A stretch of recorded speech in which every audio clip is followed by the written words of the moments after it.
going to go ahead and get started. As I said before, the title of this lesson today is called the Lions Are Not Forgotten. All right, so we're going to go ahead and get started. Let's get Psalms, the 8th chapter. Hey, does this go up a little bit? Does he go up? Yeah. Okay, excuse me.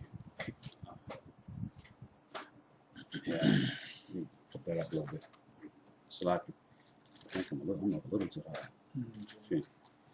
All right. Okay, let's get Psalms, the 8th chapter.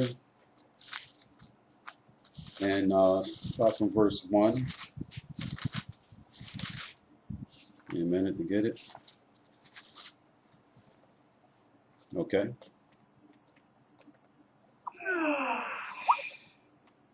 Let's go. Psalms 81. Yes, sir. Psalms chapter 8, verse 1.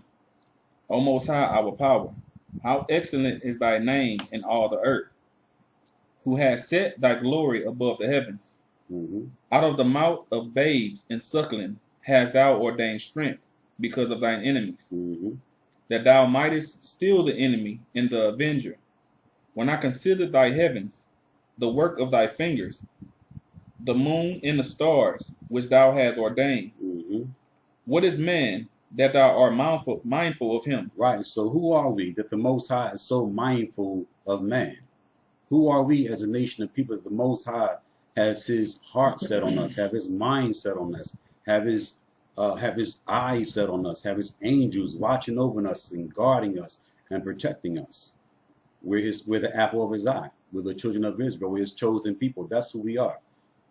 So the Most High is mindful of us. Read more. It says, "In the Son of Man, that thou visitest him, for thou hast made him a little lower than the angels." Right. So who are we? That the Most High has visited us and made us a little lower than the angels. All right. Let's move on. Let's get Exodus, the 2nd chapter. So the Most High has his heart set on us. The Most High have us on our mind. Think about that. The Most High power, out of all the things that he created, out of the moon, the stars, the universe, everything that he's created, he's thinking about us. He's thinking about his people. Yeah, that's an Exodus, 2nd chapter. Let me get it real quick. And let's start from the 11th verse. Exodus chapter 2, verse 11. And it came to pass in those days, when Moses was growing, that he went out unto his brethren, and looked on their burdens, and he spied on an Egyptian smiting a Hebrew, one of his brethren. And he looked this way and that way, and when he saw that there was no man, he slew the Egyptian. Right, so during this time, Moses knew who his people were. He knew that his people were in captivity under the Egyptians, and he saw his brothers and his sisters being afflicted. When he had an opportunity to retaliate, he did. Read. And hid him in the sand. Verse 13.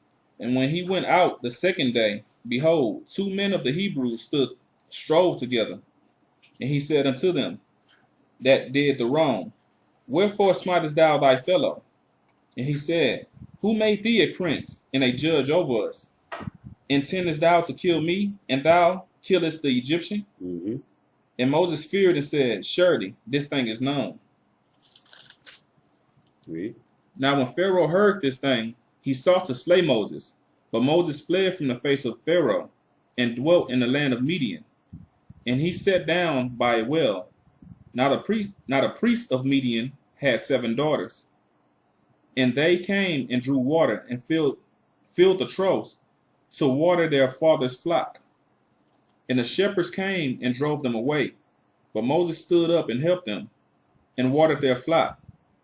And when they came to Reuel, their father, he said, How is it that you are come? What verse are you at? Verse 18. Drop down to verse 21. I didn't really intend to read all that. Excuse me. Verse 21. And Moses was content to dwell with the man, and he gave Moses Zipporah his daughter, and she bare him a son, and he called his name Gershom, for he said, I have been a stranger in a strange land. And it came to pass in the process of time that the king of Egypt died, and the children of Israel sighed. Right. That's the point I wanted to get. So after the process of time, when Moses fled out of Egypt, he went and he dwelt amongst the Midianites. And after a period of time, the new Pharaoh that that rose up in Egypt started afflicting the Most High's people. So we started crying and we started praying and we started making supplication to the Most High. Read.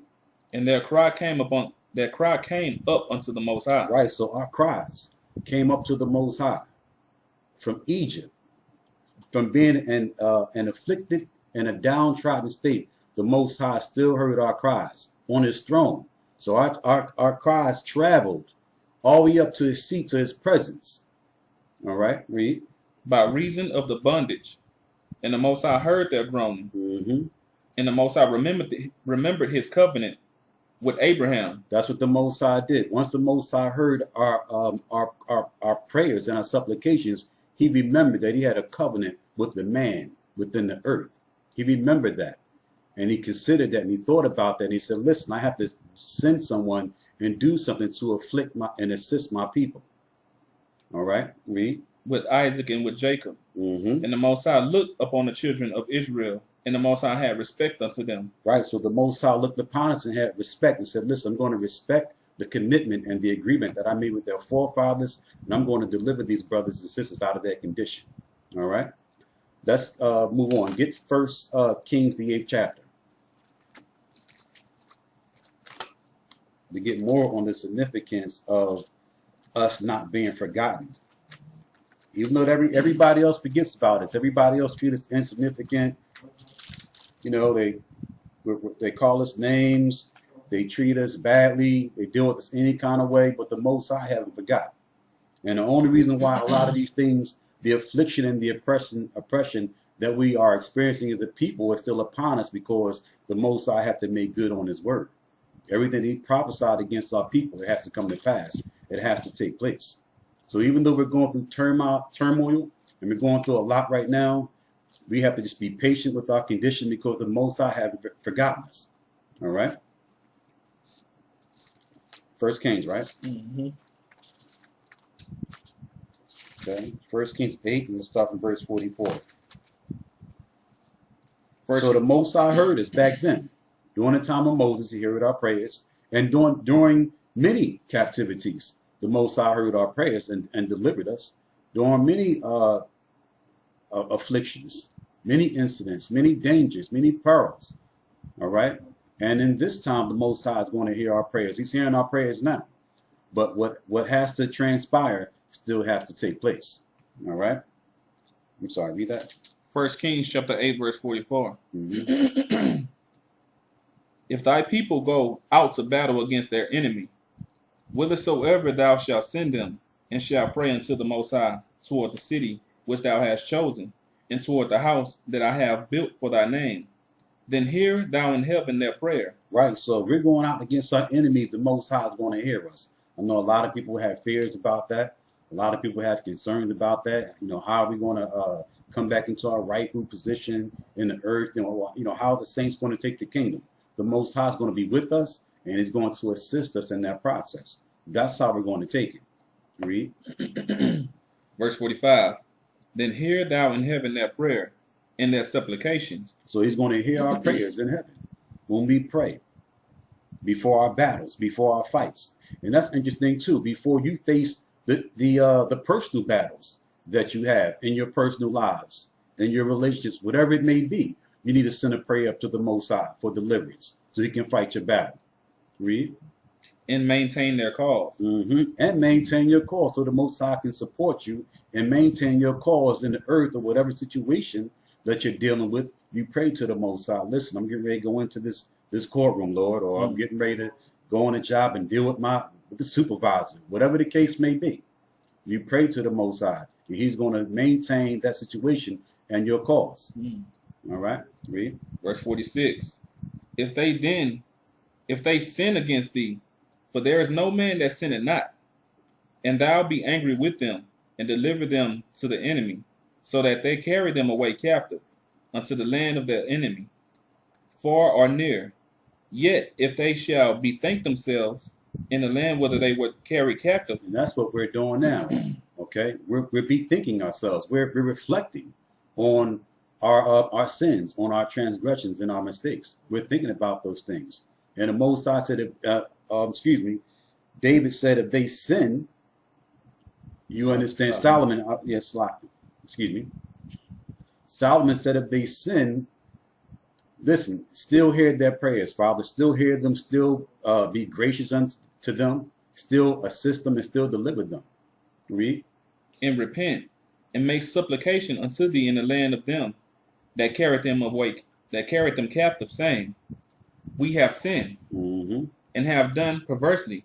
We have committed wickedness, and so return unto thee with all their heart. So that's what we got to say when we're praying to the Most High. We got to admit that we've sinned. We got to admit that we've done wickedly. We have to admit that we've been perverse in our ways. Read.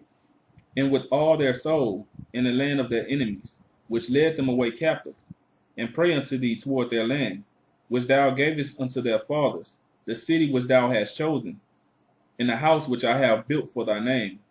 Then hear thou their prayer, and their supplication in heaven, thy dwelling place, and maintain their cause, and forgive thy people that have sinned against thee in all their transgressions, wherein they have transgressed against thee, and give them compassion before them who carried them captive, that they may have compassion on them.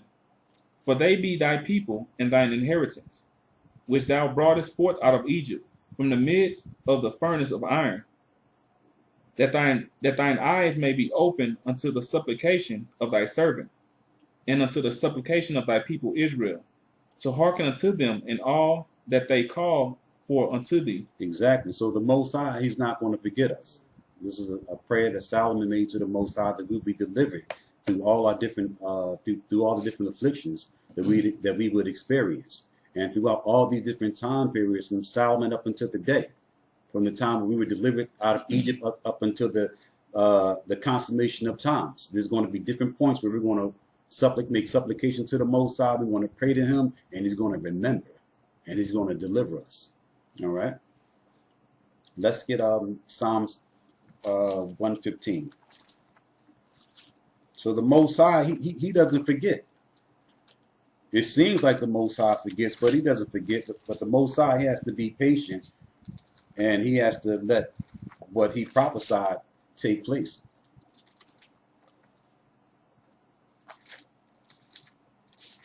All right, Psalms 115, and let's start from 1. One moment. Excuse me. All right. Start from the first verse. Psalm chapter 115, verse 1. Not unto us, O Most High, not unto us, but unto thy name give glory, for thy mercy. Interesting. So don't give the glory to us. Give it to your name, Father. Read. For thy mercy and for thy truth's sake. And do it just to be merciful, and do it for thy truth's sake. Read. Wherefore should the heathen say, where is now their power? But our power is in the heavens. Right, because that's what the heathen is saying. Where's your God? Where's your power? Everybody want us to know what they want us to do. They want us to produce the Most High, but we can't tempt the Most High. The Most High is going to come soon enough. The Most High, he's here. His presence is in the earth now. When he caused different disasters in the earth through what we like to call Mother Nature. That's the Most High's presence in the earth. Those are his angels. His presence. Look at what's going on in the world as far as how people are dying. That's the Most High's presence, because the issues of death belong to the Most High. So we're witnessing the Most High. All right, read. Verse 3. But our power is in the heavens. He had done whatsoever he pleased. Their idols are silver and gold, the work of man's hands. They have mouths, but they speak not. Eyes have they, but they see not. They have ears, but they hear not. Noses have they, but they smell not. They have hands, but they handle not. Feet have they, but they walk not. Right, so the gods of the nations and the idols, they have all these things, but yet they can do nothing. They have all these that shape in the form of man, but they don't have the attributes and they don't have the functions of man. Read. Neither speak they through their throat. Verse 8. They that make them are like unto them. So is everyone that trusted in them. O Israel, trust thou in the Most High. Right. That's who we trust in. We don't trust in idols. We trust in the Most High. We trust in our power, who gives us the strength and the ability to overcome situations that we're dealing with and going through. Read. O Israel, trust thou in the Most High. He is their help and their shield. Mm-hmm. O house of Aaron, trust in the Most High. He is their help. He is their help and their shield. Ye that fear the Most High, trust in the Most High. He is their help and their shield. The Most High had been mindful of us. He will bless us, and he will bless the house of Israel. Right. So the Most High, he has been mindful of us. He's going to bless us. He's going to help us. He's going to assist us, and he's not going to forsake the house of Israel. So the Most High is constantly in remembrance and constantly have us on our mind. He's watching everything that's taking place in the earth. All right. We're the primary figures or characters in this whole plot. And everything that's taking place, it's all about Israel. It's all about us. The whole understanding and process of redemption is about the children of Israel. All right. Let's move on. Let's get Psalms 106.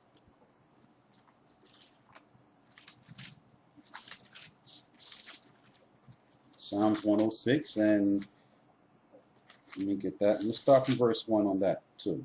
Mm-hmm. Psalm chapter 106, verse 1. Praise ye the Most High. O give thanks unto the Most High, for he is good.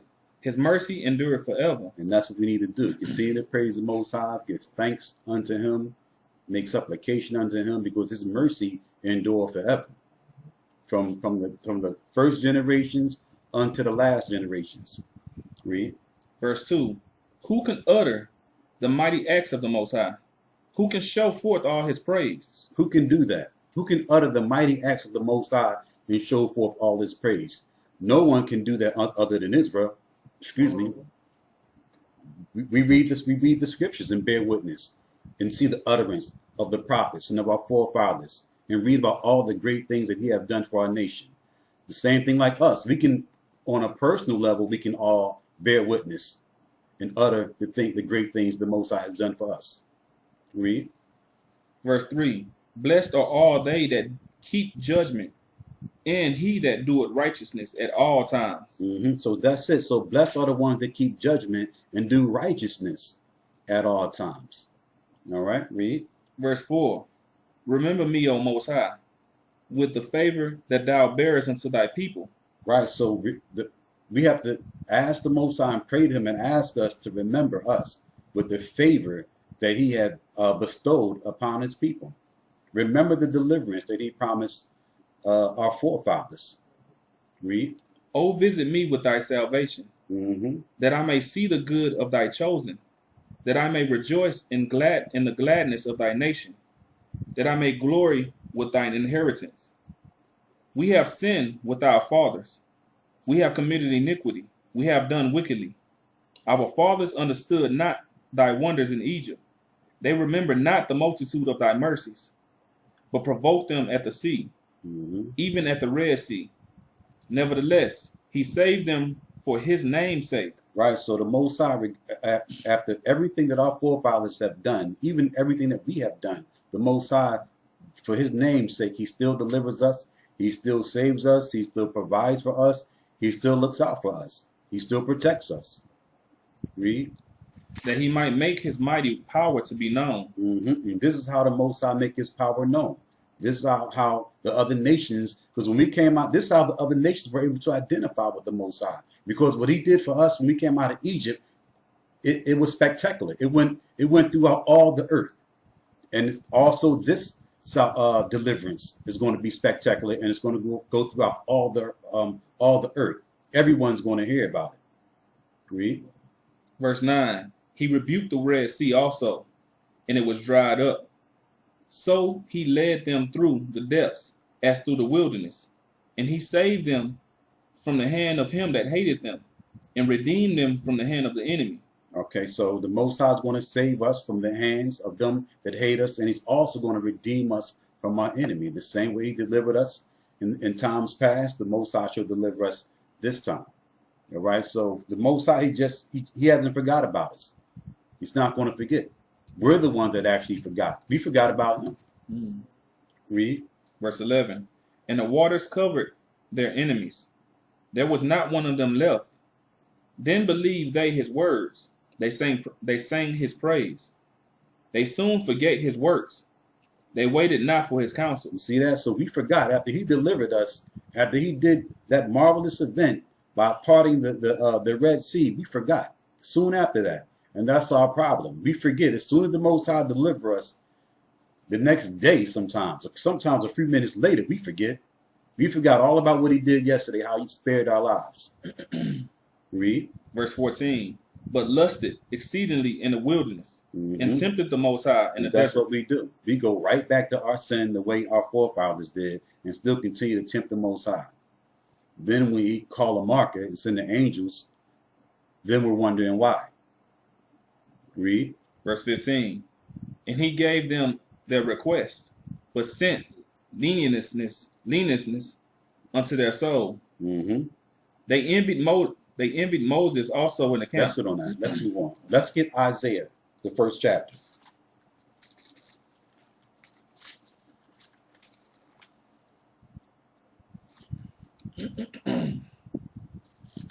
So there's we lose the perspective.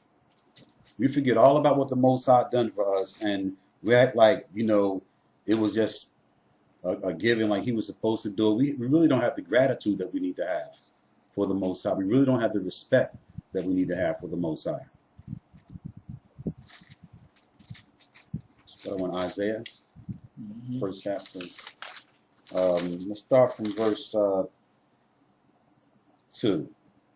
Isaiah chapter 1, verse 2. Hear, O heavens, and give ear, O earth, for the Most High has spoken. I have nourished and brought up children, and they have rebelled against me. You see that? The Most High said he nourished us and brought us up like we were children, as his children, because we are. And we did nothing but rebel against him, give him a hard way to go, refuse to hear his voice and keep his commandments. Read. Verse 3.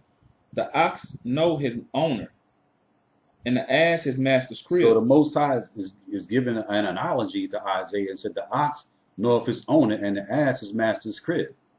Read. But Israel do not consider. But see, we don't consider. Cattle, animals can identify where their little pen is at and make it back to their little gate. But we can't make it back to the Most High. We can't find our way back to the Most High to save our lives. But an animal, he know who feeds him. He know where his food is at. He know where his shelter is at. He know where his master has his provisions provided for and stored at. They know that instinctively. You think we would know that? We would function on those levels and return back into the Most High after everything that he's did for our forefathers, after everything that he did for us that we bear witness to in our lives? You think we would give him some gratitude and respect? Read. It says, but Israel doeth not know. We don't know. We don't know. Excuse me. It says, my people doeth not consider. We don't even consider. We don't know. We don't consider. We don't even want to consider. We don't want to even consider the fact that we only breathe and we only live because of him, because of his pleasure and his goodwill. That's the only reason. It's everything that we receive. It's a gift. Read. Verse 4. Ah, sinful nation, a people laden with iniquity. That's the Most High said. He labeled us and viewed us as a sinful nation, laden with iniquity, meaning there's layers upon layers of disobedience, rebellion, and sin. We're piling it up. Read. A seed of evildoers. Then he said that we were a seed of evildoers, a generation of evildoers. So our sin is repetitive. We're in a cycle. We're producing wicked children. And then their children, then they grow up and produce wicked children, and so on and so forth. Read. Children that are corrupters. They have forsaken the Most High. Right. And we're corrupters, and we have forsaken the Most High, but the Most High have not forsaken us. Even in lieu of what our forefathers did, he still delivered them. Of all the murmuring and backbiting and rebellion that they did against, actually really against him, because it really wasn't against Moses. It was really against him. And we do the same thing today. The same thing. Read that again. Verse 4, it says, I, sinful nation, a people laden with iniquity, a seed of evildoers, children that are corrupters. Read. They have forsaken the Most High. They have provoked the Holy One of Israel unto anger. They are gone away backward. Most High said we're going away backwards. Read. Verse 5, why should you be stricken any more? Ye will revolt more and more. The whole head is sick. Right. So the Most High said, why should you be stricken anymore? You're going to revolt more and more. Like, what else can I do to you? I done punished you enough. I can't do nothing else to you except call you home. That's the last resort. And he don't want to do that, but sometimes we don't leave him no choice. So he have to call us home. He have to call us back. Let's jump down to verse 15. Verse 15, and when ye spread forth your hands, I will hide my eyes from you. Yeah, when ye make many prayers, I will not hear. Your hands are full of blood. Right. Read. Wash ye, make you clean. Right. So the Most High is asking us to clean ourselves up. Clean up our minds. Clean up our acts. Make ourselves clean. Read. Put away the evil of your doings from before my eyes. Cease to do evil. Right. So we put away the evil from before the Most High eyes, and we cease to do evil. Then that's us. That's the process of us cleansing ourselves and washing ourselves and making us clean. All right. Also along with the process of baptism too. You can't forget that. All right. Read. Verse 17. Learn to do well. Seek judgment, relieve the oppressed, judge the fatherless, plead for the widow. Right. So we have to learn to do well. And it says also we have to seek judgment. Because we've been doing evil and we've been doing wicked. And we haven't been righteous judgment has not been proceeding from us as a nation of people or as individuals. So all these things we have to examine about ourselves. All right. Let's move on. Hold on, I guess it's not working. I'm going to use this instead. All right. Let's get Isaiah the 17th chapter. So after all this, the Most High still remembers the nation of Israel. After everything we've been through, after all the captivities, after everything that we continue to do, our recent rebellion, our recent state of transgression against the Most High still he still loves us. There's still something about us that he just can't get rid of us. We need to appreciate that and not take that for granted. 17 and let's start from verse 9. Isaiah chapter 17, verse 9. In that day shall his strong cities be as a forsaken bow, in an uppermost branch, which they left, because of the children of Israel, and there shall be desolation, because thou hast forgotten the power of thy salvation, and has not been mindful of the rock of thy strength. Right, that's what we have forgot. We forgot the power of our salvation. We forget who delivers us. We forget who's always there at those pivotal moments of peril and danger. We forget. A lot of times we think it's us, but it's just the angel that the Most High have guarding us. It's him. It said that he would have his angels encamp around us, so at least our foot hit a stone. But we think it's us. You think you caught yourself. No, it was the angel that caught you. All right, read. Therefore shalt thou plant pleasant plants, and shall set it with strange slips. That's it on that. Let's move on to Jeremiah, the 50th chapter. I know I'm bouncing around. I'm just trying to touch base on as much as I possibly can.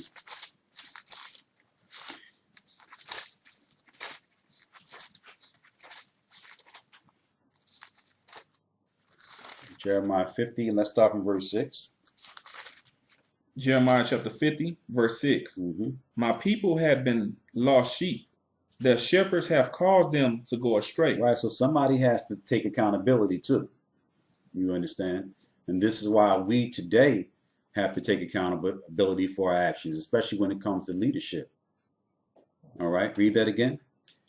Jeremiah chapter 50, verse 6. It says, my people have been lost sheep. Their shepherds have caused them to go astray. Right, so we're lost. The Most High's people is lost, and it's the shepherd's responsibility to help curb them and help direct them and guide them in the right direction. It's our responsibility. Brothers that's out there teaching, brothers that's out there leading these different institutions that we have established and set up on a collective level. It's our responsibility as a nation to be, the scripture said that we would be a nation of royal priesthood. So everyone bear the responsibility.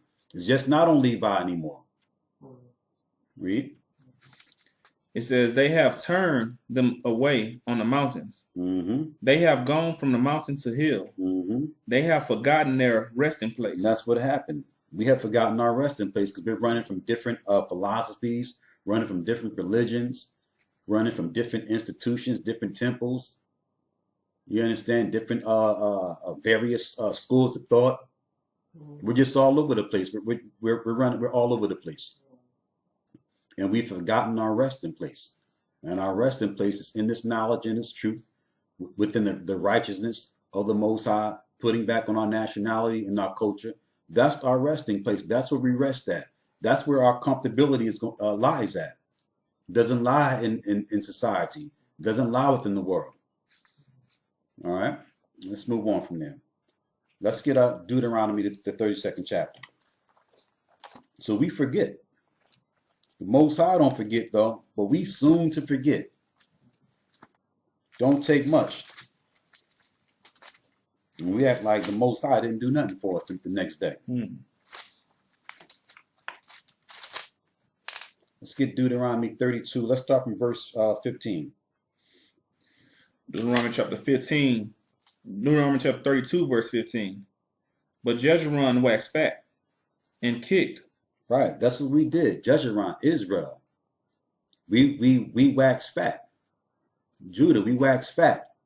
Soon as we get comfortable, soon as we get blessed, and the Most High does something for us, and we feel like we're good. I'm good now. I'm stable now. I'm okay now. I think I can take it from this point. That's what we're saying to the Most High. We're not praying consistently anymore. We're not doing none of the things that we should be doing in our lives. We're not implementing anything in our life anymore as far as the righteousness and as far as the law. Read. Thou art grown thick. Thou art covered with fatness. That's what happens. Once we grow thick, we get things in an abundance. We have our surplus. We have things, stored up, fat and full. Shelves are stocked. Bank account reasonably fair. Read. Then he forsook the Most High, which made him. That's what we do.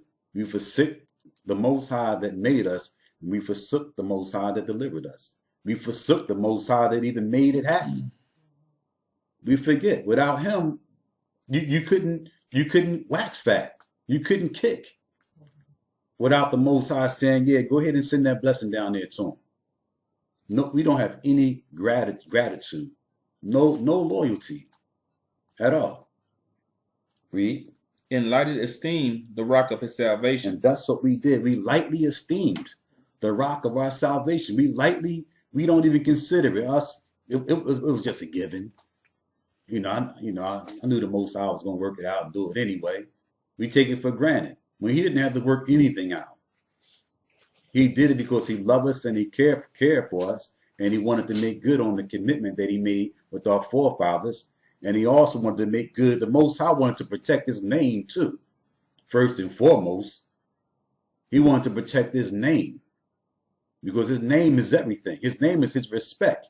Because if you lose the respect, of your name and your word, then won't nobody count on you. Won't nobody serve you. So the Most High, he gotta make good on it. Because that's all people respect. People doing the thing that they say they're going to do. All right. Let's get Deuteronomy. No, what verse are we at? Verse 16. Yeah, let's move on, continue. Verse 16, they provoked him to jealousy with strange gods. With abominations provoked they him to anger. Right, so we started worshiping other gods, then we started doing abominable things. And these things started angering the Most High, and he became furious against us. Read. Verse 17, they sacrificed to devils, not to the Most High. Then we started sacrificing the devils, start dealing with demonology. Some of the same things we're dealing with today. We were dealing with back then, our forefathers. Read. To gods whom they knew not. To gods whom we didn't even know these gods. We knew about the Most High, and that was it. You understand? But now, I don't know what it is about Israel. We always want to dip and dab and have a variety of choices and things. We only need one power. That's it. Read. To new gods that newly came up, that came newly up, whom your fathers feared not. Right. And we're dealing with gods and dealing with entities that our fathers didn't even fear, that our fathers didn't revere, didn't even deal with, didn't even acknowledge. Read. Verse 18, of the rock that begat thee, thou art unmindful. You see that? Of the rock that begot us, the Most High, we're unmindful. We don't even think about it. We don't even think about the Most High the way that we really should. We don't put enough time into him the way that we should. Read. And has forgotten the Most High that formed thee. See, and we forgot the one that formed us. Darn. Most High made us from the dust of the earth, formed us from the clay of the earth. And we can't even acknowledge that. I mean, just for that, we should be subservient. Just for that. Read. Verse 19. And when the Most High saw it, he abhorred them. See, when the Most High saw it, he abhorred us. You get frustrated, you get angry. Some of you that's parents, y'all know how it is when your child revere and respect someone else more than they revere and respect you. You kind of feel something. You be like, I'm the one. I sent them, gave him lunch money every day, put him through college, gave him a roof over his head, paid all his bills. I did that. And he's giving this guy respect. You really feel something. I understand what my mom was dealing with, because I tripped out and did that too at one time in my past. So I understand what the Most High feels when you kind of give more respect to someone that barely done anything for you. They just give you materialistic things. They didn't even give you life. Read. Because of the provoking of his sons and of his daughters. Verse 20. See, we all did it. Boys and girls, brothers and sisters, we all provoked the Most High. Everybody had their part to play. It just wasn't Jake. It was Eve too. All of us. Read. Verse 20. And he said, I will hide my face from them, and I will see what their end shall be. You see that? So the Most High, he never forgot about us. He just hid his face from us for a while. And sometimes you got to do that. Listen, my mom had to put me out. She had to let me see what my end was going to be like. She had to let me see. I had to see. I wouldn't have saw it no other way. I still would have been giving her a lot of riff, a lot of mouth, being disrespectful. I still would have been doing the same things, but until she made, I had to go. And then when she put me out, I started understanding how I was disrespectful, how I was wrong, how I was erring in my ways. Right? So sometimes affliction and punishment is good because it helps correct you, and it helps you learn. You benefit from that. All right? Read on. It says, for they are a froward generation, children in whom is no faith. They have moved me to jealousy with that which is Interesting too. So the Most High said that we were a froward generation and that we were children who didn't have any faith. And a lot of us lack the faith that we need to have today. And by us not having faith in the Most High, who do we have faith in? We put our faith in society. We put our faith into money. We put our faith into to tangible things, things that we can, touch and feel and get our hands on immediately. Those are the things that we trust in. But all those things are going to pass away.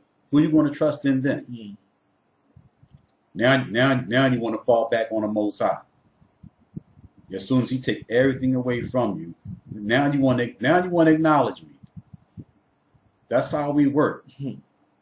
Instead of us acknowledging the Most High now, we have to wait till He afflict us and take everything from us.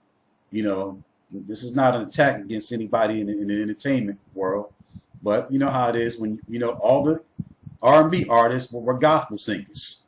You understand? As soon as they make it, soon they go. I don't know. I don't know too much about music, but as soon as they get a deal or whatever, they're not singing gospel anymore. You don't see them in the church anymore. As soon as they hit rock bottom, Sunday you see them. I'm singing for the Lord again. Excuse me, I'm out.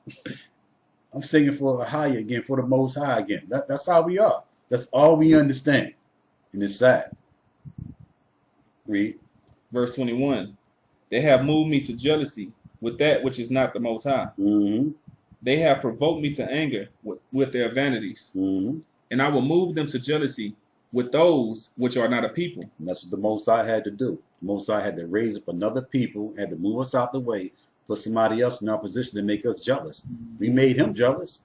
Now we know what it feels like. And this is not an attack against the other nations. You understand? But I do feel something when I see them living a certain life and having certain things that I know that I'm supposed to have, that I know belongs to me and my people.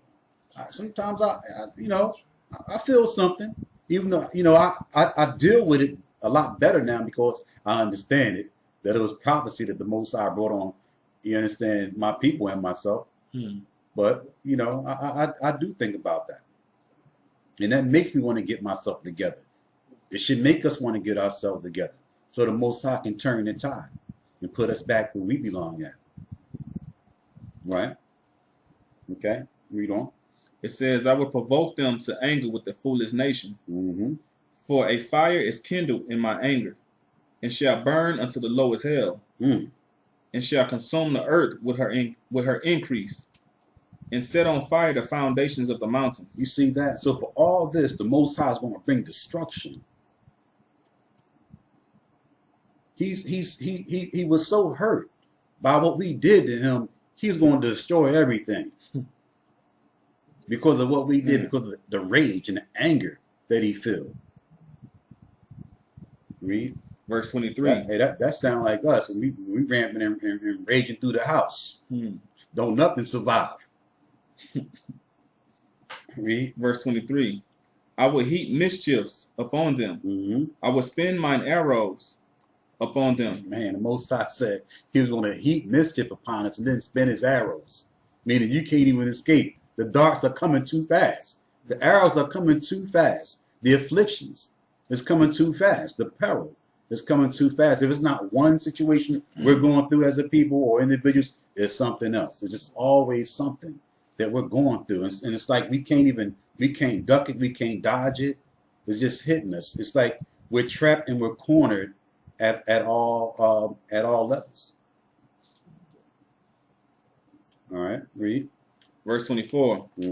They shall be burnt with hunger, and devour with burning heat, and with bitter destruction.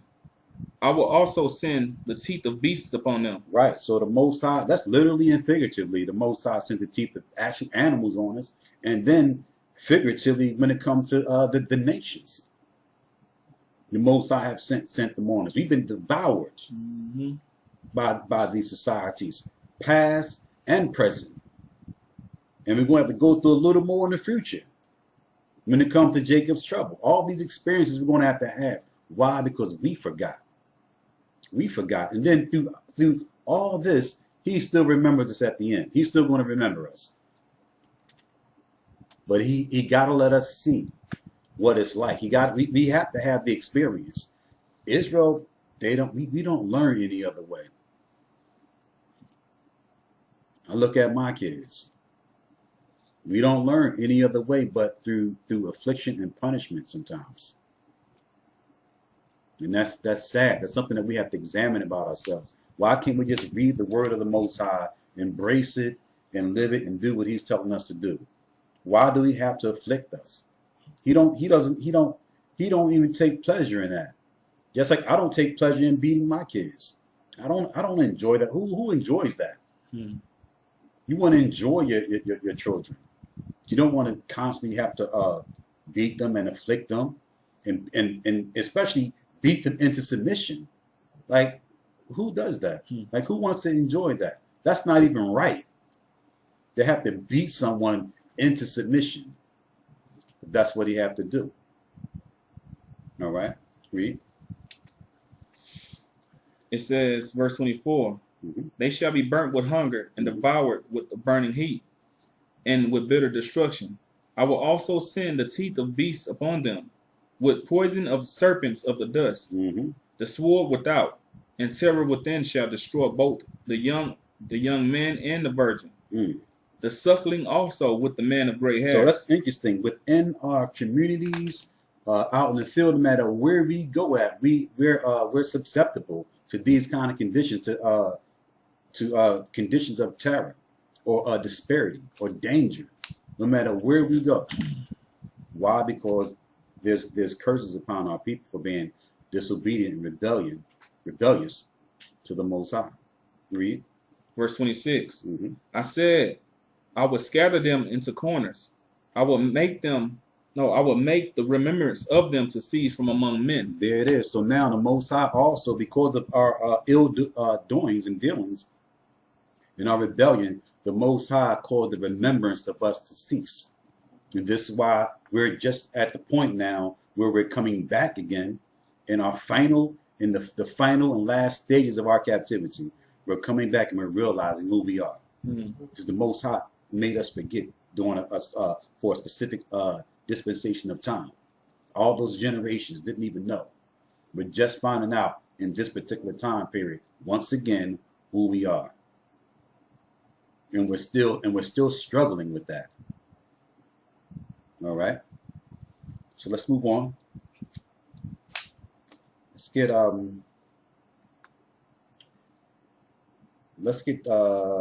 Deuteronomy, the 8th chapter. Hey, I apologize, brothers and sisters. We just went offline for some apparent reason. I don't know why. We're actually, it could be because we're dealing with a bad storm here, where we're located. Maybe that could be it, but we apologize for that. So we want to go back. We're going to go back to Deuteronomy, the 8th chapter. I think it kind of stopped when we were getting that scripture. So let's go back to Deuteronomy, the 8th chapter, and let's start from verse 1. Deuteronomy chapter 8, verse 1. All the commandments which I command thee this day shall ye observe to do, that ye may live and multiply and go in and possess the land which the Most High swore unto your fathers. And thou shalt remember all the way which the Most High thy power led thee these 40 years in the wilderness. Right. So that's what we need to reflect on. We need to reflect and remember how the Most High led our forefathers through the wilderness. Okay? And trust that the Most High is going to lead us through the wilderness today, the same way he led them through the wilderness. All right? Read. It says, to humble thee and to prove thee, to know what was in thine heart. You see that? So the Most High, we have certain experiences in life because the Most High wants to humble us. And he wants to prove us. Okay? And he wants to know what's really in our heart. The Most High want to know what we're made of. Do you really love me? That's what the Most High want to know. Do you love me because you just, loving me just for a benefit? Are you trying to use me? Are you using me because I'm the Most High, because I made a commitment to your forefathers? That's what the Most High want to know. Because If we're not using him, then we would be subservient to him and do the things that he said that we should do, not waver. We're inconsistent. We're just like the friend that the book of Sirach talks about, how we be a friend for benefit. Yeah, I'm gonna be obedient. You know, just, you understand what I'm saying, so I can get a blessing. It's the wrong outlook. You're supposed to be obedient because you're a servant. That's what servants do. They worship their power. All right? Not for reward. Even though we're going to get a reward. You know? I believe that's Hebrews 6, chapter 6, and I think 10, 12 maybe, where it talks about that our work will not be in vain and that it will be rewarded. That's not what we do it for, though. We do it because we're supposed to do it. Because we're commanded to do it. All right? Read. It says, to humble thee and to prove thee, to know what was in thine heart, whether thou wouldest keep the commandments or no. So the Most High want to know what's on our mind. I want to know where you stand at. I really want to know where your heart at. So he's examining us. Right now, today, all the things that we go through, the Most High is looking at us. Read.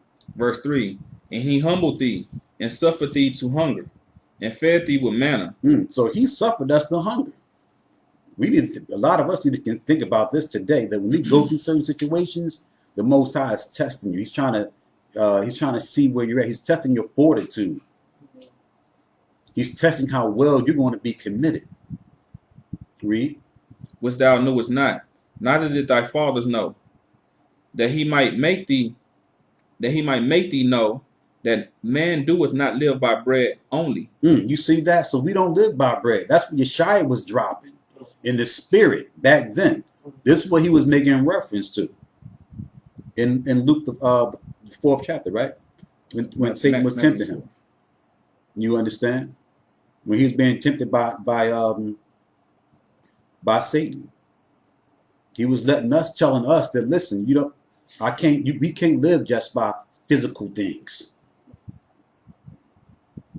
That's why people always feel incomplete. Have billions of dollars and still be missing something. Have all the physical things that life has to offer, but their spirit is suffering. Their spirit is weak. It's decrepit. It's defiled. It's wicked, and they know it too. They know. That's why they're popping pills and taking drugs and drinking constantly. Because they know that something is not right about them. Because they know in that life that they're living, they have to also live a life of sin that goes along with it. And they know they're wrong, but they're stuck in the construct. They're stuck in the cycle, and they don't know how to get out. Why? Because what did Yeshua tell the rich man? Give everything you have, give it away. You come and follow me. They can't do it. So they're holding on to that riches and that fame. All right. Let's read on. It says that he might make thee know that man do not live by bread only. You see that? So the Most High is trying to get us to remember now. He's trying to get us to know. He's trying to get us to reflect. So when you go through different situations, that's what the Most High wants you to do. He wants you to remember. He don't want us to forget like our forefathers forgot. He wants us to remember. He wants us to reflect. So what he got to do, he got to spank us, got to chastise us. Because that's the only thing that registers. Because this haven't been registering. Read. But by every word that proceeded out of the mouth of the Most High, doeth man live. You see that? But out of every word of the mouth of the Most High do we live. Right? So the Most High gave us commandments. He gave us laws. He gave us statutes. That's how you're supposed to live. That's how you're supposed to govern your life, according to those things. Okay? Like Yeshua was telling Peter, I believe it was, where he said, man's life does not consist of the things that he have. That's not life. But we think that's life. We think we're living. But it's not living. Right? You're actually really dying. All right. Read. Verse 4. Thy raiment waxed not old upon thee, neither did thy foot swell these 40 years. Mm-hmm.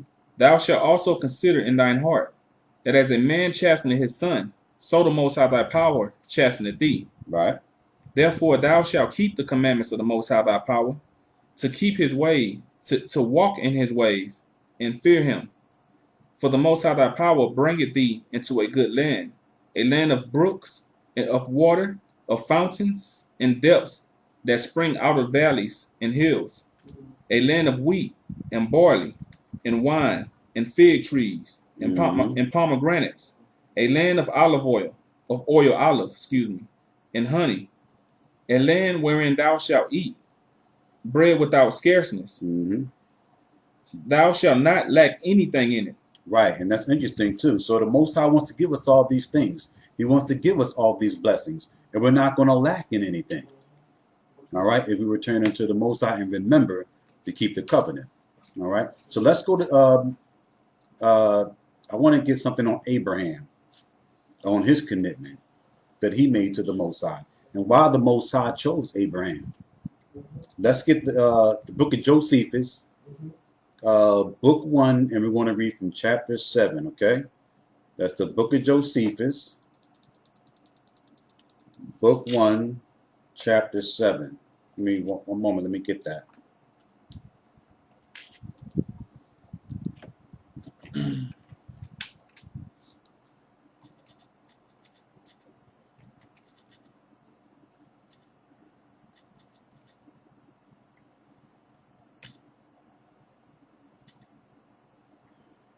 All right.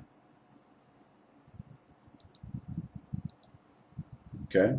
All right. The book of Josephus, Antiquities of the Jews, book 1, and we're going to read from chapter 7. We want to read about Abraham's tenacity.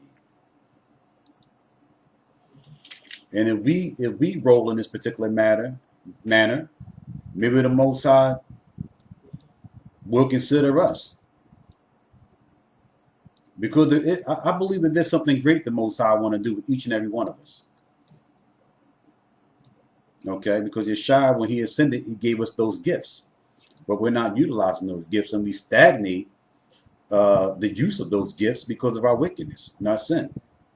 So we never realize our full potential in this work. We never realize our full potential in life. Why? Because of our condition. The Most High is you know, he even though he uses us in certain conditions, he really don't want to. But that's just his grace. That's him just still showing you, listen, I still want to use you. But I think we get confused about that because we be in a sinful state and the Most High use us and still do great things with us. You understand? And we take that for granted, like, yeah, he still used me, so I guess, I guess I'm not all that bad after all. No, you're really bad. You're doing bad. I don't care how well you teach a class or how well you do this or do that. You're not in a good state. That's just the Most High grace. That's just his patience with you. That's all it is. All right, so we need to kind of rethink that process, that thought process. With the Most High, he don't give none of us a license to sin. Chapter 7, I said, right? Okay. Excuse me, I didn't mean to go on a tangent. 7, right? Okay. Okay, so we're back to Abraham and about how the Most High saw something in him that he wanted to utilize. Saw something in Abraham, like, listen, I'm going to bring everything through this guy. And the Most High, he could do something great with you. He could bring something through you that can be great for the nation. And that's why we got to present our bodies as that sacrifice. Because Abraham did it. He presented his body, his work. Then he also was going to present a physical body. His son. He's going to give the Most High that too. I'm going to sacrifice him too. If that's what you want me to do, Father. All right. So let's read. Chapter 7, verse 1. Can you see that? Or should I try to mark it? Yeah. It says, now Abraham, having no son of his own, adopted Lot, his brother Haran's son, and his wife Sarai's brother. And he left the land of Chaldea when he was 75 years old, and at the command of the Most High went into Canaan. And there he dwelt himself, and left it to his posterity. He was a person of great sagacity, both for understanding of all things and persuading his hearers. So he had an understanding of all things. He was smart, he was intelligent, and he also was able to persuade people. Okay, not out of cunningness and craftiness and deceit, but just with his knowledge. When Abraham spoke, he made sense, and everybody was like, "Wow, okay, yeah, I see that, I understand that." That's why when he went down into Egypt and was conversing with them, they embraced him. They embraced the information that he was teaching because it was intelligently it made sense. It was logic. Read. It says, and not mistaken in his opinions. See, he wasn't mistaken in his opinions. You understand? He wasn't giving people misinformation, false information. When Abraham spoke, he was like, okay, yeah, I'm gonna listen to this guy. Read. For which reason he began to have higher notions of virtue than others. You see that? So he began to have higher notions or higher levels of intellect than other people, because the Most High was allowing the Holy Spirit to deal with him and give him certain information that normal men couldn't get, who wasn't on that level. But they had to be trustworthy men. Like the Most High, he wanted to give us certain levels of information, but he got to give it to certain men. The same way we can't cast our pearls before swine, the Most High can't give us certain information, certain men information either, because they're not ready for it and they don't know how to handle it. And they're going to misuse it. We look at the Most High. He gave us the Bible. And look how we misuse this to manipulate and control people. Read. It says, and he determined to renew and to change the opinion of all men, happening then to have concerning the Most High. You see that? So Abraham wanted to convince people about the Most High. That was his profession. That was his main concern out of all the knowledge and wisdom he was dealing with. He was like, listen, I want people to know about the Most High. Read. For he was the first that ventured to publish this notion, that there was but one power. Right. So he was the first that was really, because before then everybody was dealing with polytheism, dealing with multiple gods. But he understood that there was one, monotheism. He understood that. Read. The creator of the universe, and that as to other gods, if they contributed anything to the happiness of men, that each of them afforded it only according to his appointment. Right. So he understood the concepts of the sun and the moon and the stars, that they were created and developed to serve men, to serve the most men. And he knew that someone or something created these things, and that those things should not be worshipped. So he was doing examinations of the celestial stars. Read. And not by their own power. His opinion was derived from the irregular phenomena that were visible both at land and sea. Right. So he was looking at things. He was looking at what was going on in the waters. He probably was looking at he was looking at weather patterns.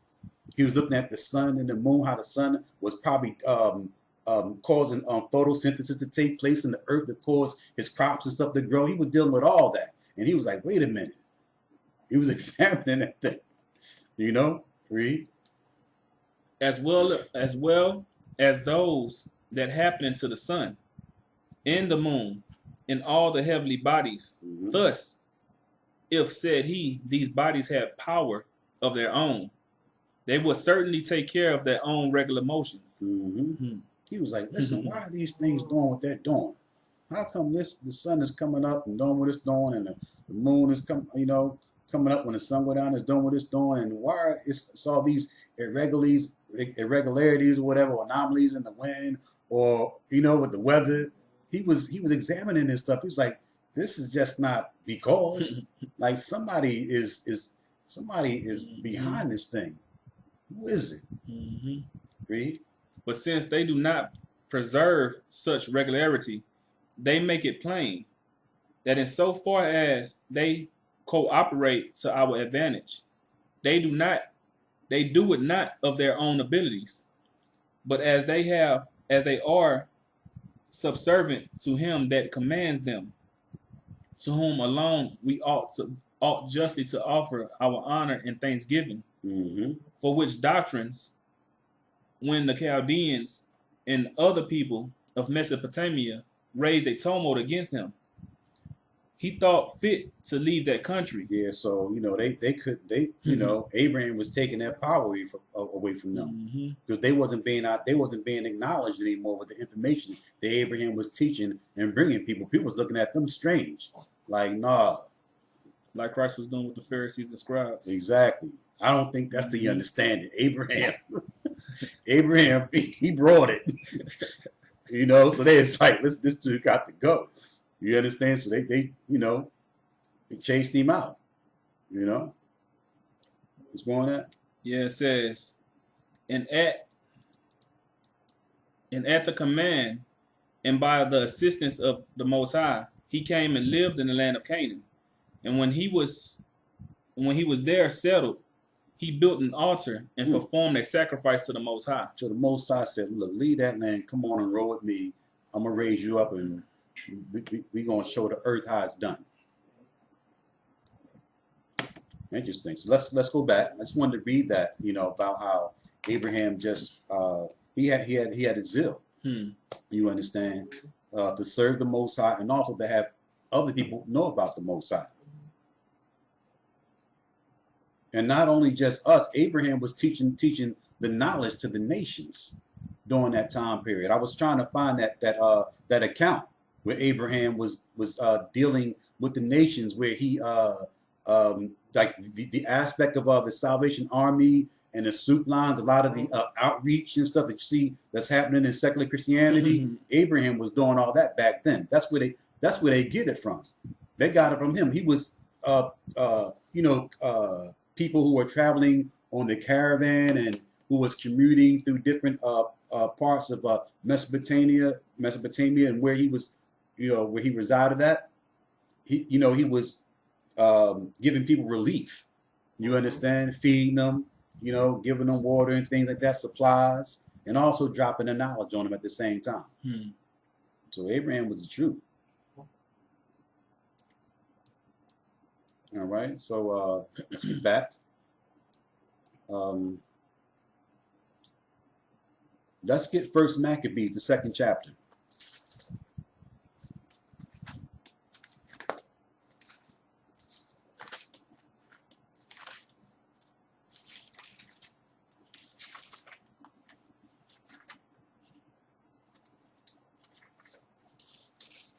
So the Most High remembered Abraham. He remembered everything that Abraham had done for him, and because Abraham, the Most High remembered us. Okay, once again, based off of the promises that he made to Abraham, because what Abraham did, he looked out for Abraham and his children. Even though Isaac wasn't counted for the seed, the Most High still looked out for him on his family. Even though Ishmael, wasn't counted for the seed, the Most High still looked out for him. All right. But the Most High looked out for him, and he looked out for his children. And that makes me think about Hosea 6:4, where the Most High says that because we have rejected his knowledge, therefore he would reject us and reject our children. So a lot of times we don't even realize that we end up really putting ourselves and our children on the chopping block when we don't get right with the Most High. And then we wonder why, we're losing our young men and women. Because we're not nourishing them and raising them up in the word of the Most High. So I want Maccabees, right? Yeah. Maccabees, the 2nd chapter. And let's start from 2 and verse 50. First Maccabees chapter 2, verse 50. Now therefore, my sons, be ye zealous for the law. So this was Matthias talking to his sons. All right. Read. It says, be ye zealous for the law, and give your lives for the covenant of your fathers. And that's what we need to do. We need to have that same tenacity, that same zealousness that the Maccabees had when they were trying to restore the temple and stand up for the righteousness of the Most High. We need to have that. Read. Verse 51. Call to remembrance what acts our fathers did in their time. That's what we need to do. We need to reflect and remember instead of always forgetting what our forefathers did in the past. Read. So shall you receive a great honor and in an everlasting name. So that's how you get honor. That's how you get an everlasting name. That's how you get respect, by keeping the laws and the statutes and the commandments of the Most High. That's how you get it. Why? Because the street creds and all that other stuff, listen, don't nobody remember those guys. Those guys are forgotten. Your name is just on a wall. You understand? That's all. R.I.P. That's it. You don't get no other act. You don't get no other identification or acknowledgement besides that. And what people putting your name on, putting your picture on hoodies and T-shirts or something like that. You want your name in the book. You want your name in the book. Now I don't want R.I.P. on the wall. You understand? You want your name written in that book that the Lamb opens up. All right. Read. Verse 52. Was not Abraham found faithful in temptation? Interesting. Was not Abraham found faithful in temptation? Yes, he was. He was found faithful, not just in the temptation that when it came to offering up his son, but he was just found faithful in temptation in general. Read. And it was imputed unto him for righteousness. Joseph, in the time of his distress, kept the commandment and was made Lord of Egypt. See, even Joseph, in the time of his what? In time of his what? In the time of his distress. In the time of his distress, you got a woman after you, and it's distressful. I know it had to be. Okay, read. It says, verse 54. Phineas, our father, in being zealous and fervent, obtained the covenant of an everlasting priesthood. Joshua, for fulfilling the word, was made a judge in Israel. Caleb, for bearing witness before the congregation, received heritage of the land. David, for being merciful, possessed the throne of an everlasting kingdom. You see that? So these brothers had all these different qualities, all these different characteristics each of these men possessed. Everyone, was gifted in or had this specific quality in specific areas. Read. Verse 56. Caleb, for bearing witness before the congregation, received heritage of the land. David, for being merciful, possessed the throne of an everlasting kingdom. Elias, for being zealous and fervent for the law, was taken up into the heaven. Ananias, Azarias, and Misael, by believing, were saved out of the flame. That's it on that. So, I just wanted to read this because different brothers were revered. You understand, for different things that they did, and always being in remembrance of the Most High, and just persevering through different situations and always coming out on top. And that's what we need to do. We need to reflect back on our forefathers and think about some of the acts that they did, and think about some of the ways that they were just handling themselves. All right. Let's get Jeremiah the 17th chapter.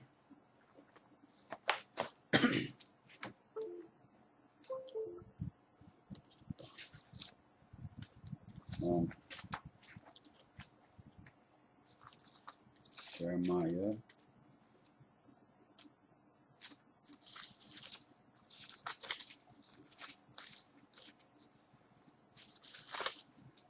Okay. Jeremiah 17. Let's start from 1. Jeremiah chapter 17, verse 1. The sin of Judah is written with a pen of iron, and with the point of a diamond. Darn. So our sins is written with a pen of iron and a point of a diamond. Wow. So they wasn't scribing with ink. It wasn't. You know, diamond is one of the hardest substances in the world, right? Wow. So you know our sin is just, it's etched in. It's engraved. Wow. Read on. It says, it is graven upon the table of their heart. And it's upon our heart, not even on stone. This sin, it's in our minds. It's in our hearts. It's in our mannerisms. It's in our disposition. Our sin, it shows. It's visibly clear and seen by other people. Those of us who like to try to hide our sins and think nobody don't see, think nobody can't see. We think people can't sense vibrations. We think people can't read us. Nah, people see you. They see us. I'm included. I'm in there too, along with the rest of us, the rest of y'all. So, you know, I'm not pointing the finger. Read. It says, on the table of thine heart, and upon the horns of your altars. Verse 2. Whilst their children remembered their altars, and their groves by the green trees, upon the high hills. O my mountain in the field, I will give thy substance, and all thy treasures to the spoil, and thy high places for sin. And that's what happened. The Most High gave our land up for a spoil. All our riches, our mineral resources, all our possessions. We don't have anything. Nothing. You understand? We're fighting back for our name. We're fighting back for that. And they fighting us tooth and nail over that. Y'all can't be the people. They trying to find out, you know, dealing with DNA samples and everything. Trying to constantly tie themselves in. And trying to figure out ways to push us out. And have us appear to be unrelatable. Read. Verse 4. And thou, even thyself, shalt discontinue from thy heritage that I gave thee. And that's what the Most High did. He caused us to discontinue from our heritage. That's another reason why we don't remember who we are, because it was prophesied that we would discontinue from our heritage. But now we're in a state where we're starting to remember now. We're starting to reflect. We're starting to return. Read. And I will cause thee to serve thine enemies in the land which thou knowest not. For you have kindled a fire in mine anger. And we've done that because the Most High, because we've kindled a fire in the Most High's anger. We did serve captivity many times in various different lands. Serving captivity today in a foreign land. Believe it or not, a lot of us don't like to realize that, because we don't have the I guess it's the iron. Because we don't have it's the chains, the visible chains are missing. You can't see the visible chains. What y'all don't realize is the chain is invisible. Okay, where we at? Verse 4. At the end of verse 4, which shall burn forever. All right, let's move on from that. Let's get second Esdras, the first chapter.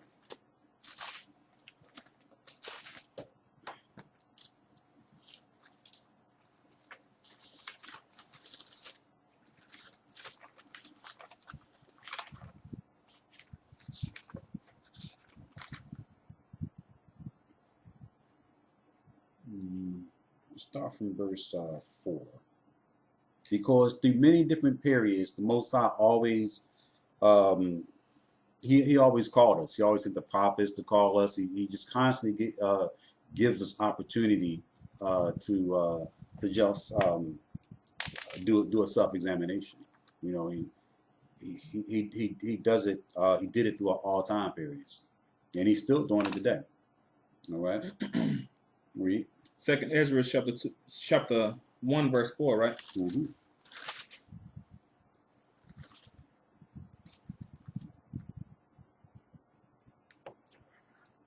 It says, and the word of the Most High came unto me, saying, go thy way, and show my people their sinful deeds. So that's what we've been doing. That's what we do. That's what Ezra been doing. That's what all the prophets have done. They constantly are just trying to show us our sinful deeds. Read. And their children their wickedness, which they have done against me, that they may tell their children's children, because the sins of their fathers are increased in them, for they have forgotten me, and have offered unto strange gods. Right. So that's what Ezra. That's what he did. Okay. He was telling our fathers, our forefathers. He was telling their children, and he was prophesying on their children's children. And he was telling them, like, listen, y'all forgot about the Most High. Y'all forgot about how y'all was supposed to be living and worshiping and serving the Most High power. All right, read. Verse 7.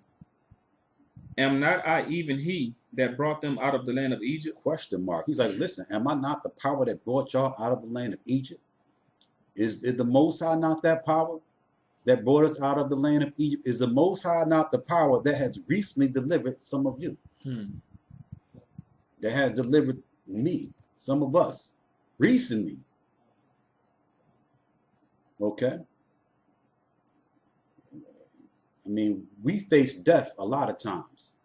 You face death every time you sin and transgress. You face the possibility of death, of dying in your sin when you transgress against the Most High. Read. From the house of bondage, it says, but they have provoked me unto wrath and despised my counsels. That's what we do. Same way they did it, we doing it. Why? Because the Most High, he has been counseling us. You get warnings every time you in class, every time you watch a video or whatever, you just sitting home reading, you're getting warned because you're identifying with something sinful that you may still be dealing with or may have done.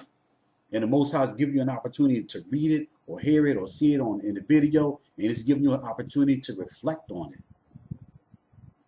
Same way he did with our forefathers, because they got it in a repetitive state through all the prophets. You understand? They was rising up early. You understand? Every day, the prophets was going out. They were being consistent with the word of the Most High. So just as much as they got it back then, we're getting it today. Read. Verse 8.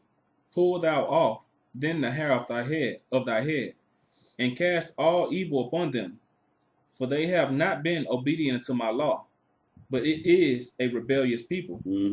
How long shall I forbear them, unto whom I have done so much good? See, how long? How long should the Most High forbear with us? How much can he take? How long should, ask yourself that question, because I do. How much more can the Most High take of me? Look in the mirror and ask yourself that question. How long do I think I'm going to get away with what I'm doing? How long you think you're going to get away before he called the marker in? How long? How many chances you think you got? You think you know? What's your wage? Nobody really know their wage, but we still continue to roll the dice, don't we? Until we crap out. Read. It says, how long, verse 9, how long shall I forbear them, unto whom I have done so much good? Many kings have I destroyed for their sakes. Pharaoh with his servants, and all his power have I smitten down. You see that? So the Most High destroyed many kings. If the Most High didn't plague Egypt, we wouldn't have never left. That's why the Most High is going to plague all these present societies. Because if we don't, we will never leave. And the Most High got to put us back where he needs to put us at. He can't work with us while we're still in these societies, while we're still in these environments. He can't work with us because we're still attached to the beast. We're still attached to the system. He can't use us because we're going to do what we did before. We're going to dip and dab with the Most High, and then we're going to dip and dab with them. That's all we're going to do. So the Most High got to shut this down completely. Leave nothing else but him. You're not going to be able to rely on anything but him. He has to do it that way. And it's sad he has to do it that way. He has to take he got to take all your toys from you. That's what he has to do. Then you want to sit down That's what my son do. I take everything from him. Then he want to, okay, he ready to sit down now. Because he don't have nothing to play with. Nothing most I have to do with us. Strip us of everything. Then we have his attention. Well, read. Verse 11. All the nations have I destroyed before them. In the east have I scattered the people of 2 provinces, even of Tyrus and Zidon. Then Most High scattered whole nations just for us. Had people relocate just for us. Read. And have slain all their enemies. Speak thou therefore unto them, saying, Thus saith the Most High, I led you through the sea, and in the beginning gave you a large and safe passage. I gave you Moses for a leader, and Aaron for a priest. I gave you light and a pillar of fire, and great wonders have I done among you. Yet have you forgotten me, said the Most High. See, after all that, we still forget the Most High.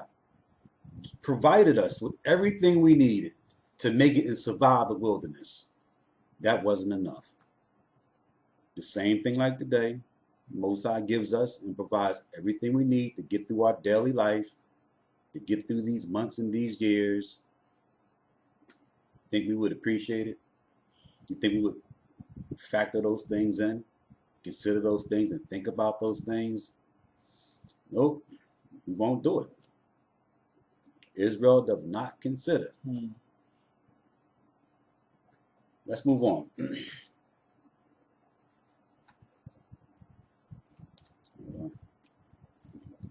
Okay, so it's perfect.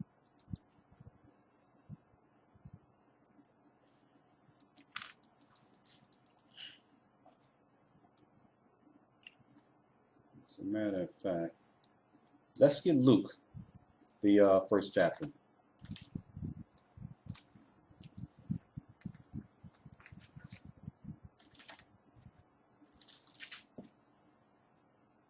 Luke 1, and let's start from verse 68. I'm going to chop through, I'm going to skip through some of these scriptures since I didn't know I had as many as I could read. Okay, Luke, the first chapter, and verse 68. Like that. Just want to touch base on what the purpose of the prophets was for, or is for. The mission hasn't changed. The mission statement is still the same. We're about to read it. All right. Luke 1 and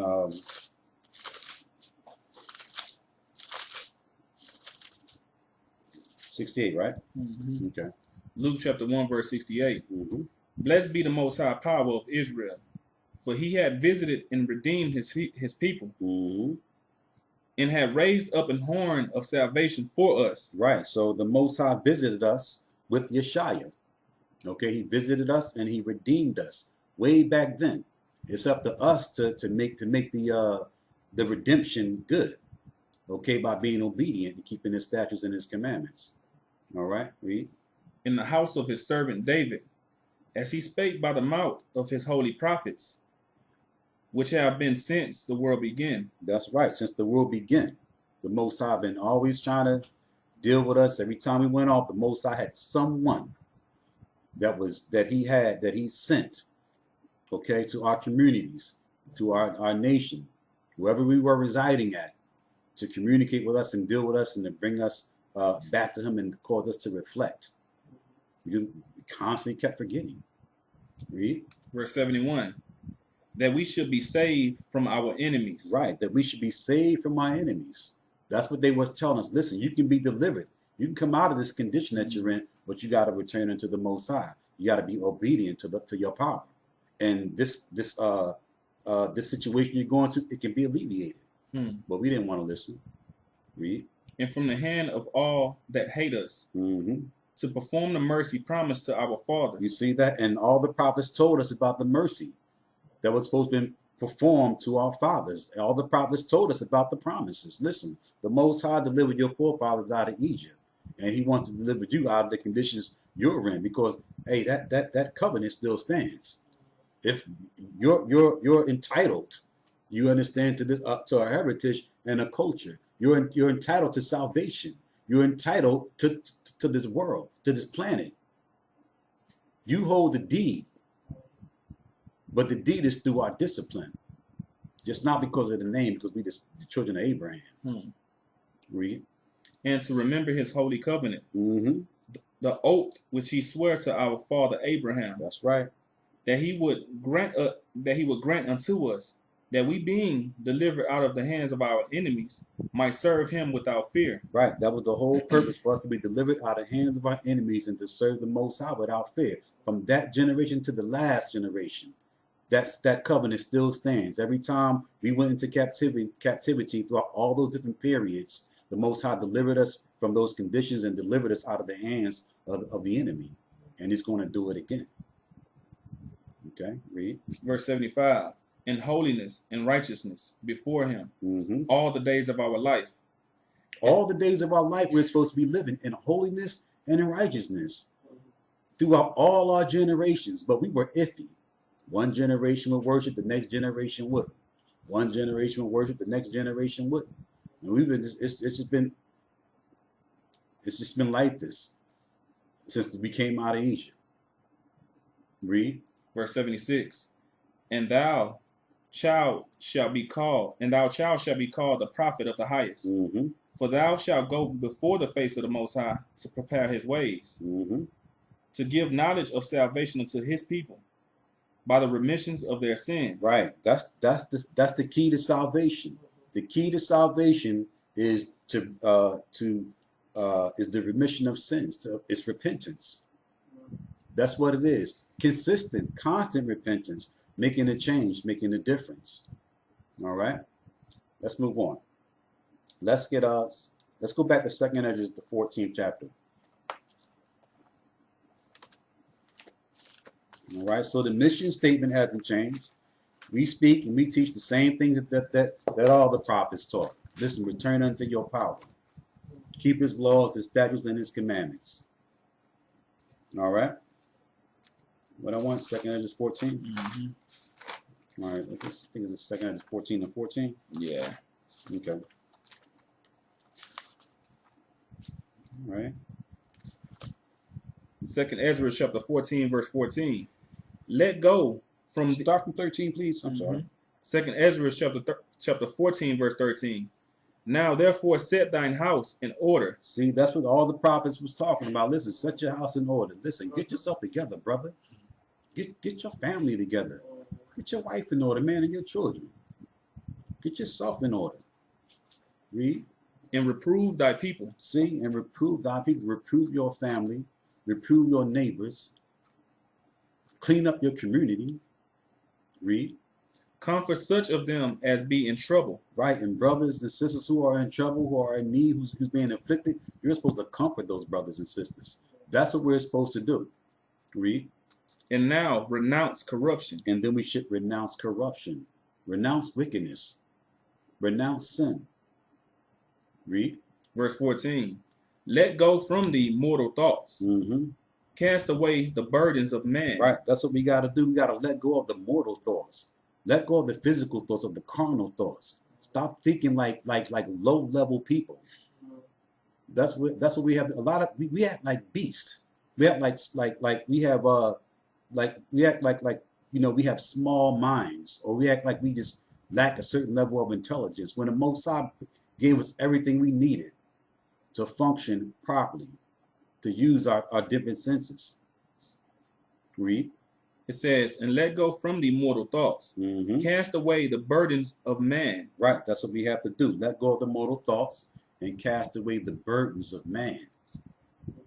Meaning we cannot let those the things that regular people concern themselves about. We cannot let those things distract us and keep us from following the Most High. Let those things go. That's the stuff that the not just the Gentiles, we do it too. We let it affect us too.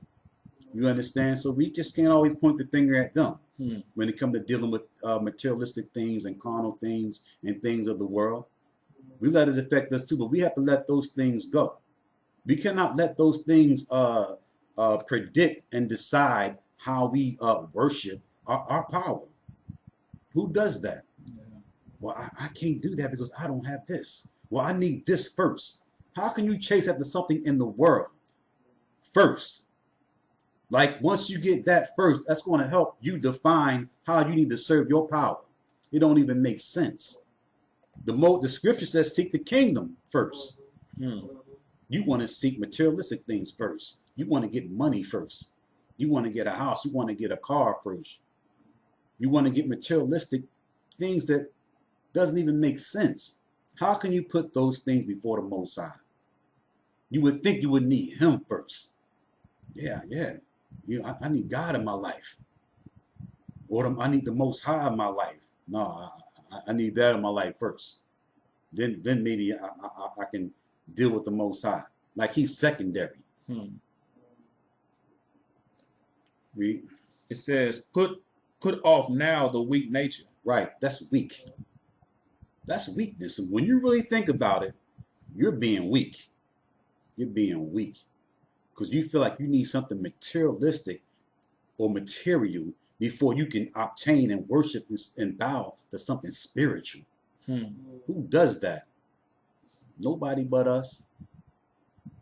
Mostly. Nobody but us. Read. Verse 15. And set aside the thoughts that are most heavy unto thee. You see that?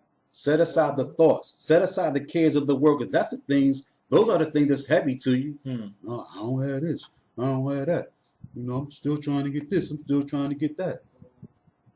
We let those things dictate our lives.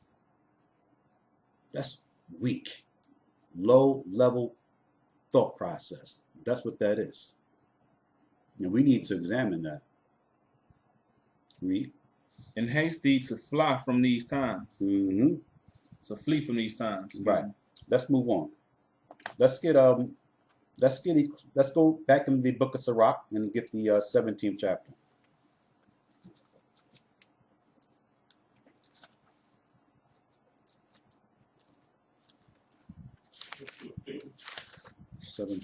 And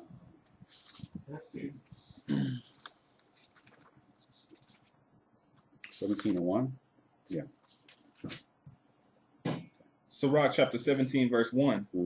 The Most High created man of earth and turned him into it again. He gave them few days in a short time, and power also over the things therein.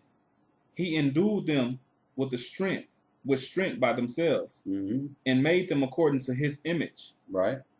And put the fear of man upon all flesh, and gave him dominion over beasts and fowls. Right. So the Most High provided us with everything that we needed to function in society. And then he gave us power for us to subdue and have dominion over all beasts and all flesh. He initially gave it to Adam, but he also gave it to us as a people also. All right. Read. Verse 5. They received the use of the 5 operations of the Most High. In the sixth place, he imparted them understanding. And in the 7th, speech, an interpreter of the cogitations thereof. Counsel, in a tongue, and eyes, ears, and a heart, gave he them to understand. Withal he filled them with the knowledge of understanding, and showed them good and evil. He set his eye upon their hearts, right, that he might show them the greatness of his works. He gave them to glory. What verse you're at? Verse 9. Now, drop down to verse 14. Verse 14. 15. Verse 15. Yeah, I want to try to get through this. Their ways are ever before him, and shall not be hid from his eyes. Right, so all our actions is before the Most High, and everything that we do cannot be hid from him. Read. Every man from his youth is given to evil. Neither could they make to themselves fleshly hearts for stony. Read. For the divisions of the nations of the whole earth, he set a ruler over every people. Right, so when the Most High divided the nations, he set a ruler over all the people. That's going into the 70 angels, the different angels the Most High assigned over different nations. Read. but Israel is the Most High's portion. Right, but us, we're the Most High's portion. All right. So let's get Genesis, the 49 chapters. I want to deal a little bit about the lion that Elder Rawchaa was touching base on. In this lesson. Let's get Genesis 48 and 49. Excuse me, and 8. What's happening? You know, because we touched a little bit on the aspects of how we're not forgotten. The Most High didn't forget about us. Okay, it's actually the other way around. We forgotten about the Most High. Okay, and although the other nations, they're forgetting about us and they're treating us insignificant, it's okay, because we understand the prophecies and we understand that we're still under some of those curses. So that's a given. We have to deal with that, with their approach and how they view us. It's nothing we can do about that to change that. Okay, but start living a righteous life, and maybe we could change a few perspectives on our people. All right. So Genesis 49.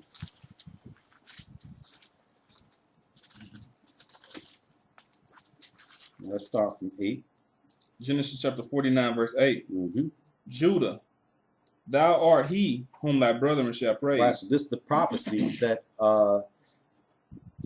Isaac was dropping, that Jacob was dropping on his sons.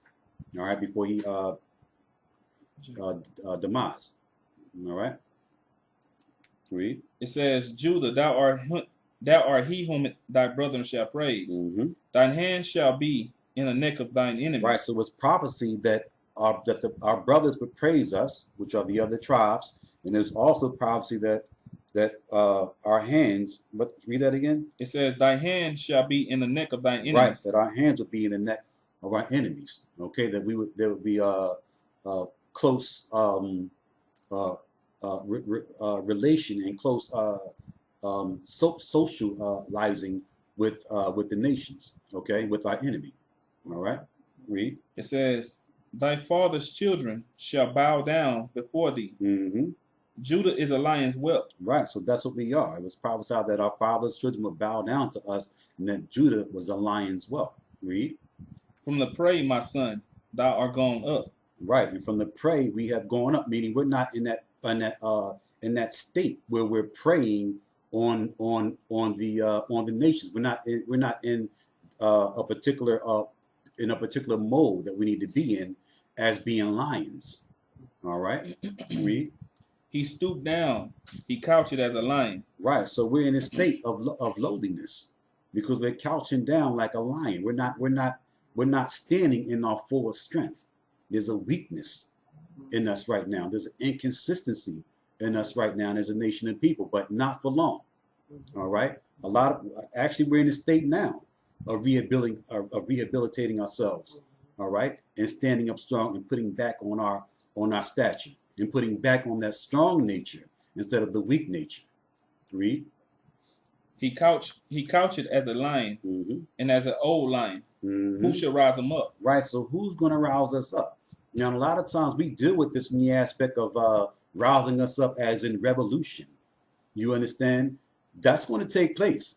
But who's going to rouse us up and pique? I don't want to say pique our curiosity, but what is it going to take for us to come together as a people? What is it going to take for us to return back unto the Most High? What is it going to take for us to unify ourselves as a nation of people?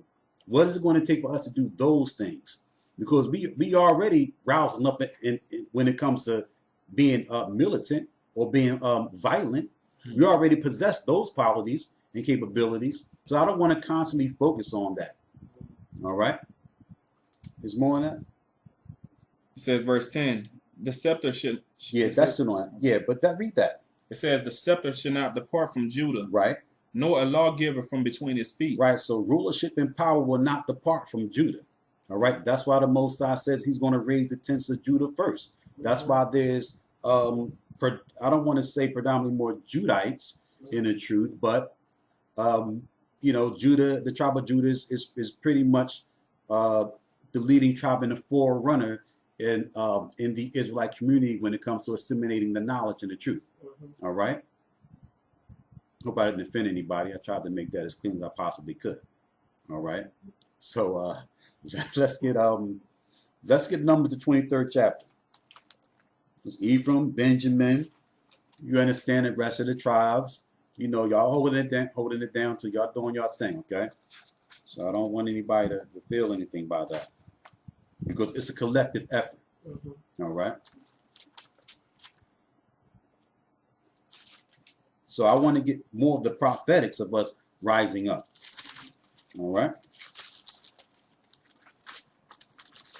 Because we forgot about that lion spirit.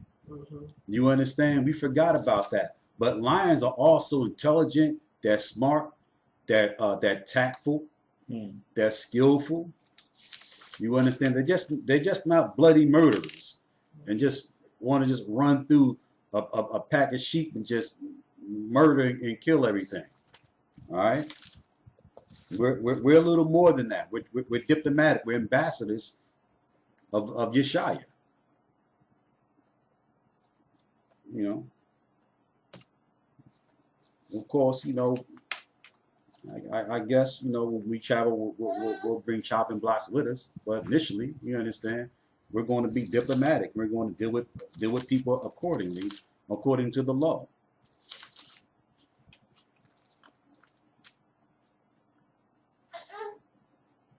So what did I want? Numbers chapter 23. Oh, okay, yeah.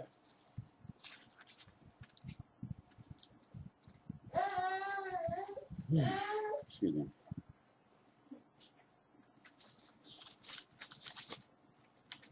Okay. Numbers 23 and up in 16. Numbers chapter 23, verse 16. And the Most High met Balaam. Right. So this is, you know, when Balak, you understand, the king of the Moabites was trying to get Balaam the curses. Okay, read. And put a word in his mouth, and said, Go again unto Balak, and say thus. And when he came to him, behold, he stood by his burnt offering. Right, so he's delivering, Balaam is delivering a message to Balak that came from the Most High. All right, read. It says, and the princes of Moab with him. And Balak said unto him, What had the Most High spoken? And he took up his parable. So now Balak is saying, listen, okay, what did the Most High tell you? Right, read. And said, Rise up, Balak, and hear, hearken unto me, thou son of Zippor. The Most High is not a man that he should lie. First of all, I said, listen, the Most High is not a man that he should lie. So what I'm telling you is the truth. And what you want me to do, I'm not going to be able to see that thing through. Read. Not the son of man that he should repent. That's right. Had he said, and shall he not do it? Right. So the Most High said, listen, I don't change my mind. I don't switch up. You understand? Mid-swing. If I say I'm going to do something, listen, it has to get done. It has to get executed. And that's something that we have to understand as a people too. You understand the Most High done poured his sword from the sheep. You understand that the missiles done went off. The arrows done went out. He can't pull them back. Who can do that? Who can shoot an arrow and then run and catch it? He'd be like, wait a minute. I didn't mean to release that one. No one. Read. Or had he spoken, and shall he not make it good? That's right. The Most High, he have to make it good. The Most High is a man of his word. It has to be seen through. Read. Behold, I have received commandment to bless, and he had blessed, and I cannot reverse it. Right. He said, listen, I received the commandment to bless these people, and I can't reverse it. There's nothing I can do. So as a people, Israel is just blessed, regardless of our curses, regardless of the different captivities and the different experiences that we have in life, we're still blessed. Read. Verse 21. He had not beheld iniquity in Jacob, neither had he seen perverseness in Israel. Interesting. So at this particular time, the Most High said, listen, he didn't see iniquity or perverseness in Israel. So because of our righteousness and because of the state that we were in, we couldn't be cursed. We couldn't be touched. But look at us now. Because we're not in a state of righteousness and we are in a state of iniquity, we're susceptible to anything right now at this point that could happen to us. And that's where our protection lies at. Our protection lies in us returning back to the Most High and being righteous. That's our covering. That's what keeps Satan. I can't touch him. He don't have any sin. He's clean. Read. The Most High, his power is with him, and the shout of a king is among them. Verse 22. The Most High brought them up. The Most High brought them out of Egypt. He had, as it were, the strength of a unicorn. Surely there is no enchantment against Jacob. He said, listen, there's no enchantment against Jacob. As long as Jacob is within the confines of righteousness, nothing can touch him. But as soon as we step out of line, no, listen, you're susceptible to anything. Satan got you. He's going to get you. Read. Neither is there any divination against Israel. According to this time, it shall be said of Jacob and of Israel, what hath the Most High wrought? Behold, the people shall rise up as a great lion and lift up himself as a young lion. That's what's going to happen. We're going to rise up as a lion and lift ourselves up as a young lion. That's soon to happen. It's happening now. But we're not in that full lion state. It hasn't been perfected. It's going to be perfected once Yeshua returns. Okay? Read. He should not lie down until he eat of the prey. See, and we're not going to rest. We're not going to relax until we eat the prey. And so we're going to be in that state once Yeshua come back. Okay? We're developing and we're getting in that state now. But it's going to be perfected once Yeshua returns. And then we're not going to rest until we establish righteousness in this earth. It's not going to stop. We're going to go through this earth and we're going to clean up shop. All right? So let's get let's move on from that. Let's get First Maccabees, the third chapter. Why that keeps happening?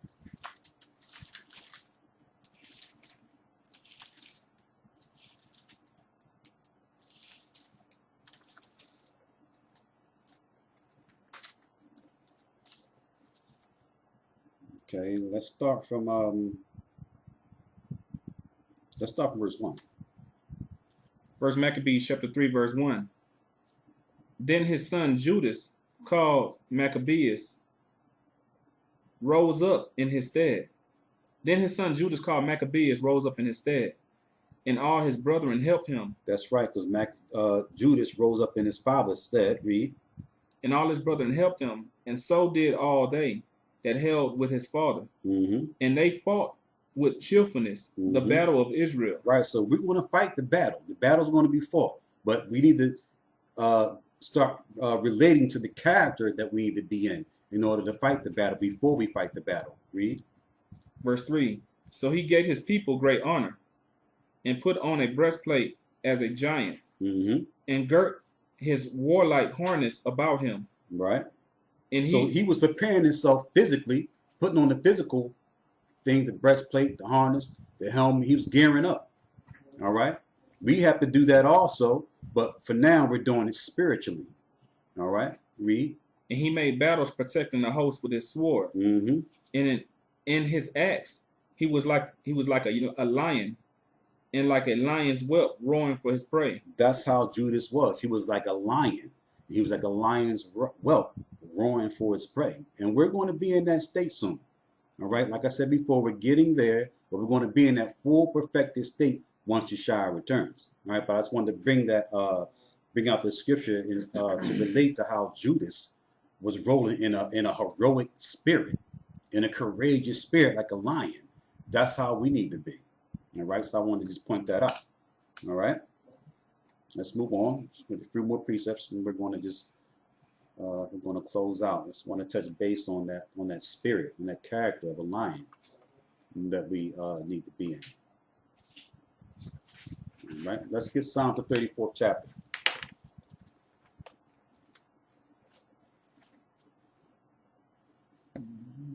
As a matter of fact, let me bypass a few of these because I forgot we actually stopped, right? It stopped. Okay, so I don't want to go too far over. Let's get second Ezra, the 12th chapter. As a matter of fact, get Isaiah the 13th chapter. I really wish I could go through the rest of these.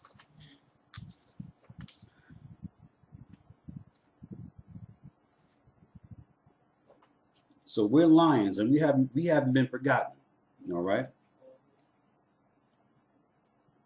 Start from Isaiah 13 and 4. You can read that. Isaiah chapter 13, verse 4. Mm-hmm. Go ahead. The noise of a multitude in the mountains, like as of a great people, Mm-hmm. a tumultuous noise of the kingdoms, of nations gathered together. Mm-hmm. The Most High of hosts mustered the host of the battle. Right, exactly. So a lot of times, different groups teach us being in that lion, in that warlike spirit, and we will be. Okay, but we can't initiate that right now. Yeshua is going to assist us in initiating that approach.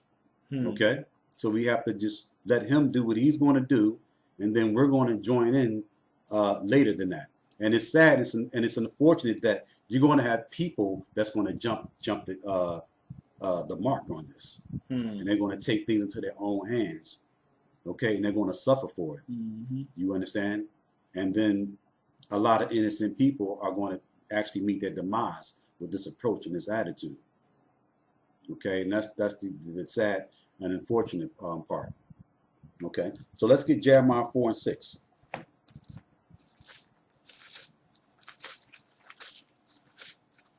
So Yeshua is the one that does that. He gathers. He's the Lion King. He's going to gather all the other the young lions together, which is us. He's going to gather us. All right. Then he's going to get an order. You understand? To tell us to go and eat.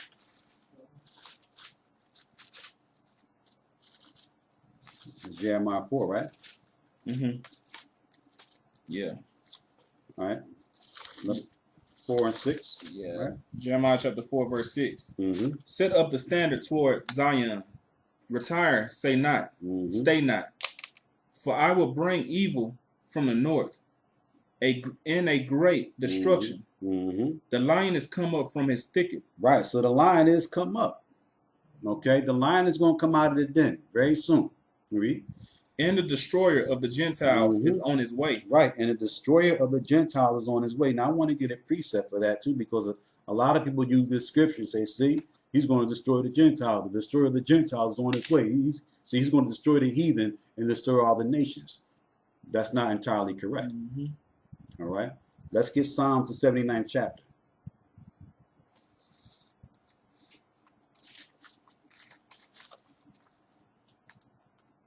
I wanted to get 2 Thessalonians, but I'm going to bypass that because we all know that it's Yeshua coming back upon his return. Right?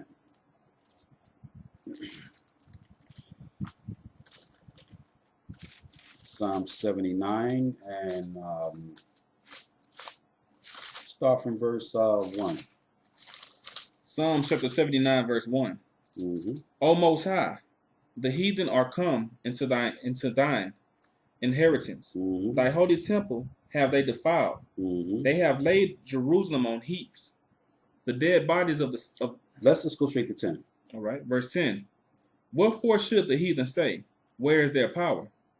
Let him be known among the heathen, in our sight by the revenging of the blood of thy servants which is shed.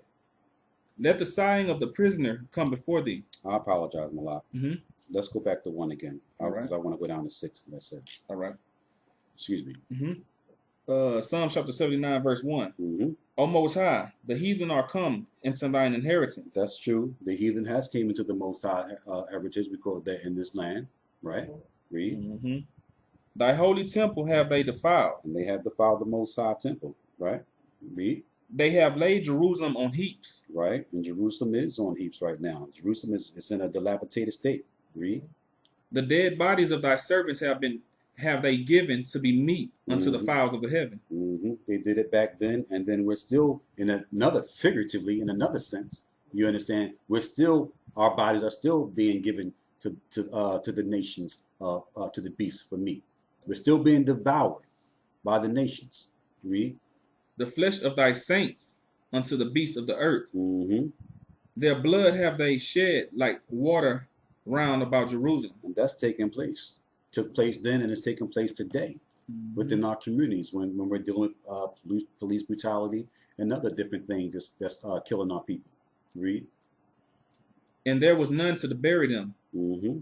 We are become a reproach. Right. There was none to bury us, the same way there's none to bury us now. There's none to deliver us. There's no one really speaking out for our people. These little advocate groups, that's really not enough. Okay, read.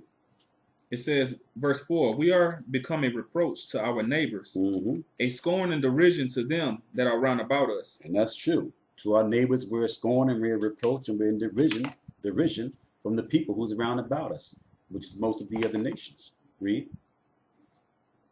Verse 5, how long, Most High, wilt thou be angry forever?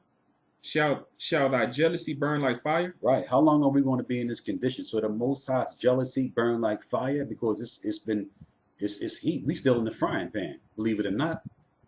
And we have to burn some more because it's not over. Read.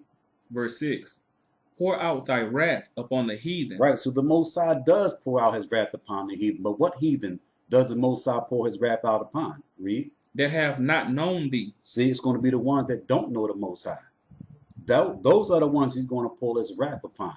But the heathen that do know the Most High, they're going to be accepted by the Most High because they know the Most High. They know his name. They know about this truth. Okay, they revere and respect the Most High's people. They're supporting the Most High people. There's Gentiles in the truth right now who's doing those things. All right, read. And it says, and upon the kingdoms that have not called upon thy name. You see that? And also the kingdoms who haven't called upon the Most High's name, he's going to pour his wrath upon them also. All right, so that's the understanding to that. Okay, so he's not going to come and destroy all the Gentiles. That's just only those who don't want to bow and submit and reverence his name and his people. They're the ones that's going to be put to death and meet the sword. All right, let's move on. Let's get us. Let's get 2nd Esdras, 13th chapter.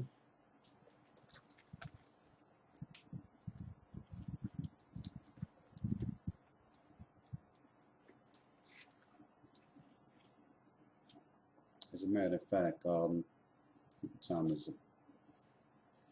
All right, hold on, excuse me.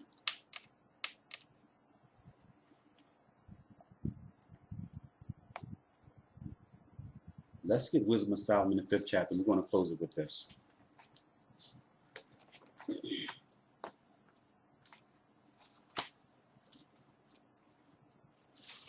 I really wanted to get more and go into the aspect of us being a lion and putting back on the characteristics of what it means to be a lion. And as I mentioned earlier, you know, we have to stop putting the focus on the violence or the violent part, you understand, of our redemption process. You understand? Everybody wants to make it gory and bloody and make us out to be serial killers and violent rapists and stuff like that. That's not the approach, you understand, that we want to take. As a matter of fact, get Deuteronomy, the 20th chapter. Let's close it with that. Deuteronomy 20? Yes, sir. Because we're gonna have our chance to be lions. I know there's a lot of young lions out there. There's a lot of brothers that got heart, but you gotta have heart the right way. And before you practice war, you gotta understand what it means to practice peace.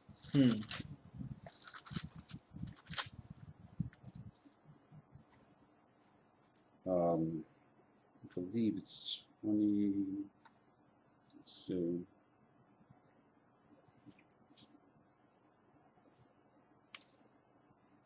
20 and exactly.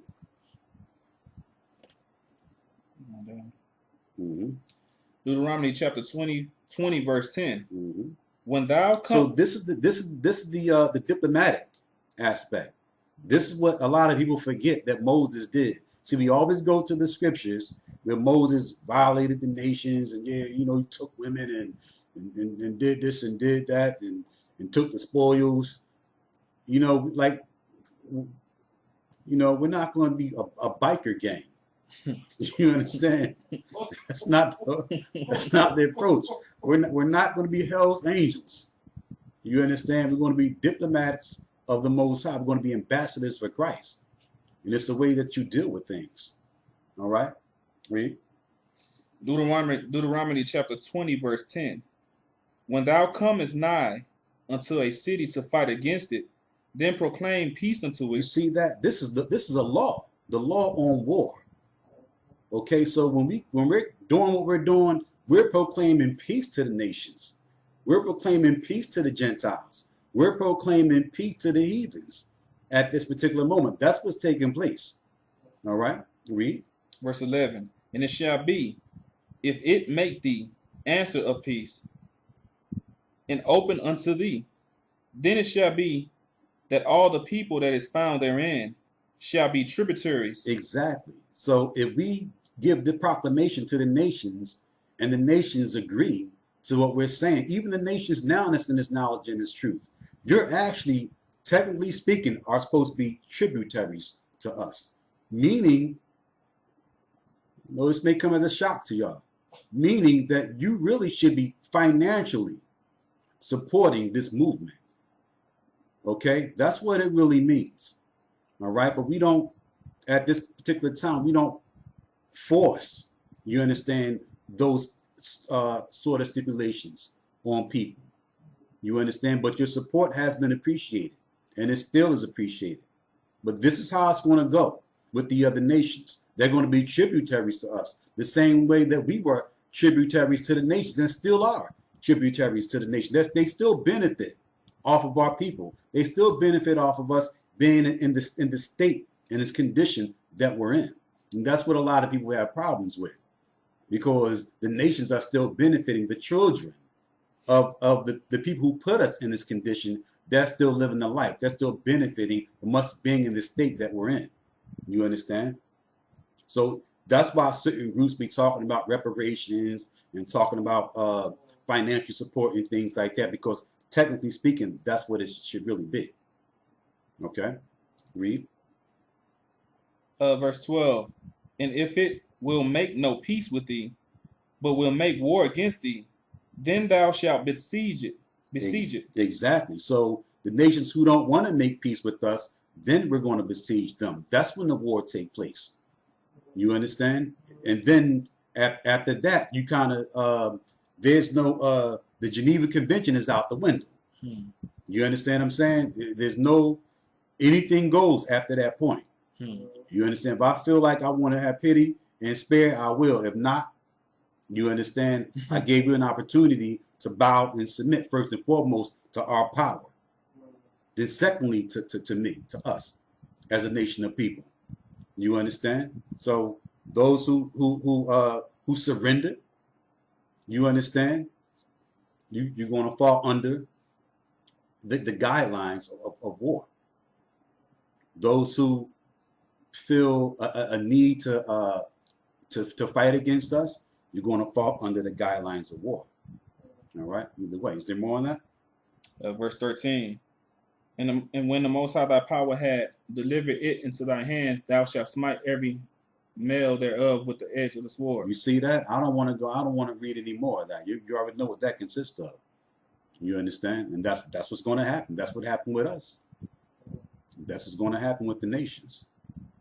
You understand? So I don't want to go too far into that.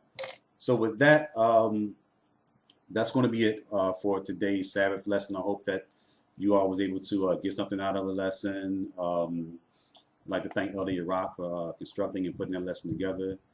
I hope that I didn't offend anyone. You know, I said a lot of things that was, you know, that was kind of, you know, that some people may find a little distasteful. You understand? We're not here to offend anyone, but we're here to bring out the truth according to the scripture. You understand? And I can't change that. All right. So I hope that everyone had an opportunity to enjoy this lesson today. Elder Gabar will be coming on later on this afternoon, so stay tuned for him. I think we're in the last segment, I believe, of Hebrew Academy, lesson 12. So Elder Rawchaa and Elder Lawya will see you, brothers and sisters, then. And Most High will, I'll see you, me and Brother Malak will see you, brothers and sisters, soon. The next time we have to cover for Elder Rawchaa and Elder Lawya. So we're going to say Shabbat Shalom. I hope you all enjoy the rest of your Sabbath. And I hope you all are anticipating and preparing yourself for the Passover. It's in a couple of weeks. Wish I could be there. I'm sorry. I haven't had an opportunity to really, meet everyone. But Most High will, I'll see you all in the wilderness. So we're going to say Shabbat Shalom, okay? Shalom.